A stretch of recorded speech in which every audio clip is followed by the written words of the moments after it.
Alright, I'm going to demonstrate some of the common faults, the faults that they can throw at you at the Department of Health practical exam for backflow assembly testers. So I'm going to create some simulations and show you what happens.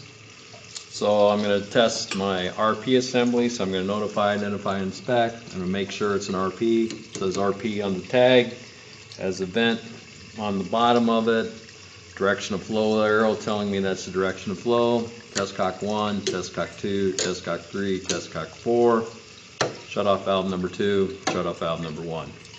So I'm going to flush my test cocks, open up test cock number 4, leave it running, open up test cock number 3, leave it running, open up test cock number 2, leave it running, open up test cock number 1, close test cock number 1, close test cock number 2, close test cock number 3, and close test cock number 4.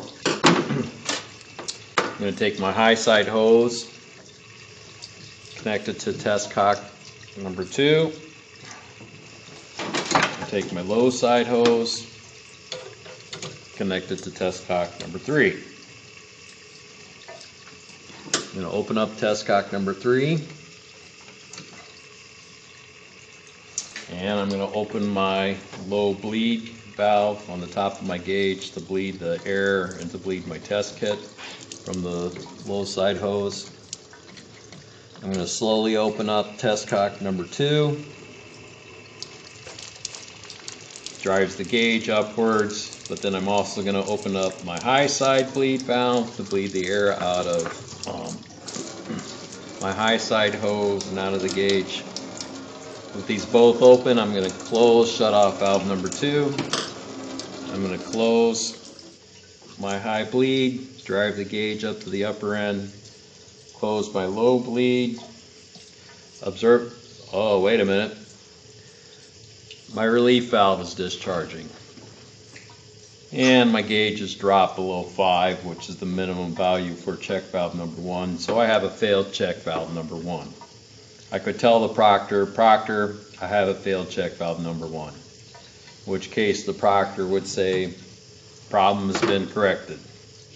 And so in order to back up a step, all I would need to do is just open the low bleed valve to reestablish and move on with the test by observing the apparent differential cross check valve number 1. And so in this case, my apparent differential cross check valve number 1 is 10.6 psid.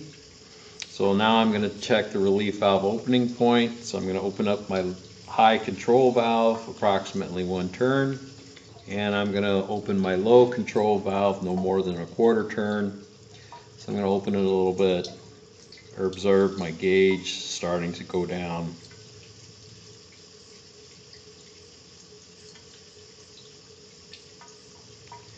But I notice that my gauge seems to be going down rather slowly and it kind of stops. So I'm going to back up a little bit and just make sure I haven't gone more than a 1/4 turn. I'm going to open it up to approximately a 1/4 turn. My gauge drops more, but I can't get the relief valve to open. So I'm thinking I've got a leaking shutoff valve number 2 with flow downstream. Now I can verify that by, I can't get my relief valve to dump. I can verify that by closing my low control valve and my gauge goes up again. So if I open the low control valve, it'll go down. I close it, it goes up. Okay, the only way my gauge can go up is if there's flow across check valve number 1. And so the only way you can have flow going across check valve number 1 is if you've got a leaking shutoff valve number 2 with flow downstream. So I would tell the proctor, I've got a leaking shutoff valve number 2 with flow downstream.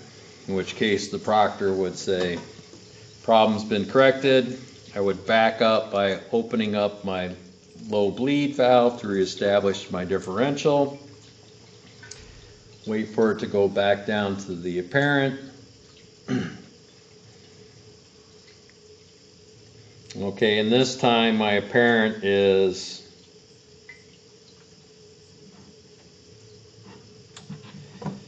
well, I don't have any simulations going on in my let's see, make sure all my hoses are tight. Make sure I got all my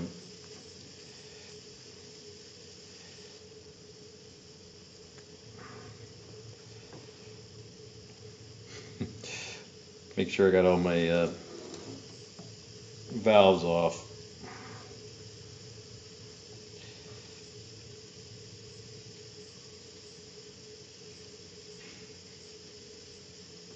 Okay, now I got a good apparent reading of 9.2 psid.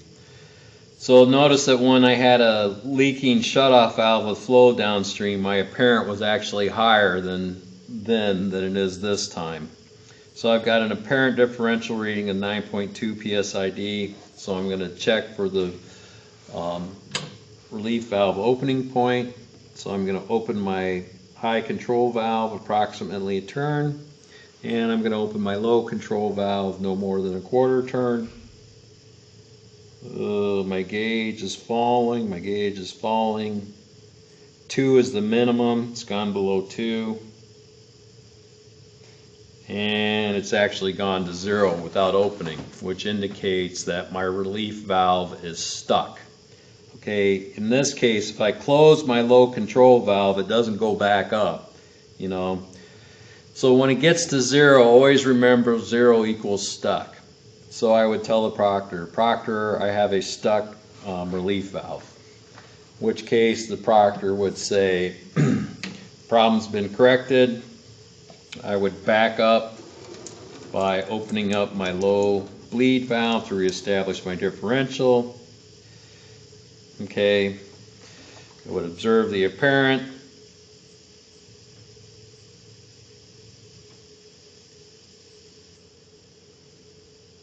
.2 psid.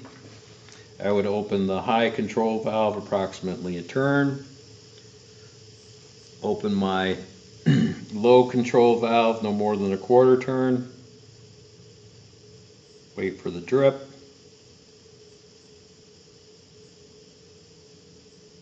Okay, I felt a drip at 3.8 psid, so I'd say my relief valve opening point is 3.8 psid. Okay, I would then continue on by purging the air out of my vent hose by opening my vent control valve, close my vent control valve, put the vent hose on test cock number 4. You know, and you always want to make sure that you open test cock number 4 right away. Don't forget to open it. So you got to open test cock 4. Reestablish your zone by opening up the low bleed. Okay. Then you can open your vent control valve.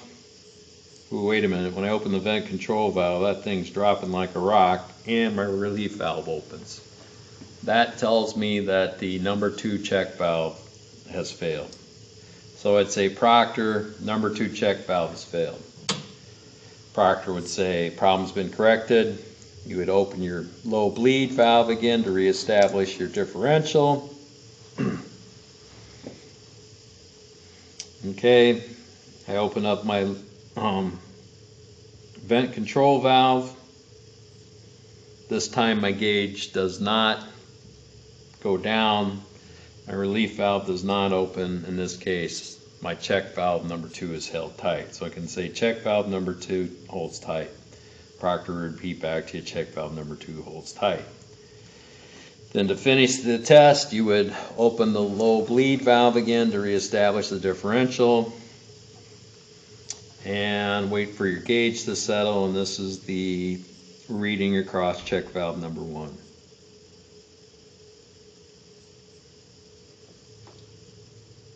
Alright, so the reading across check valve number 1 is 9.2 psid. Now you can set down the test kit.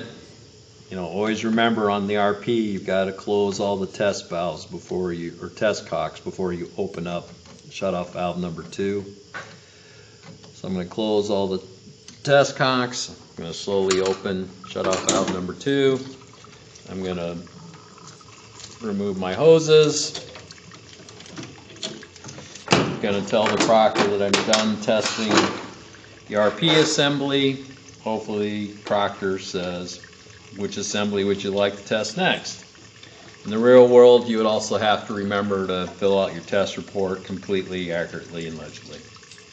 So that concludes this demonstration.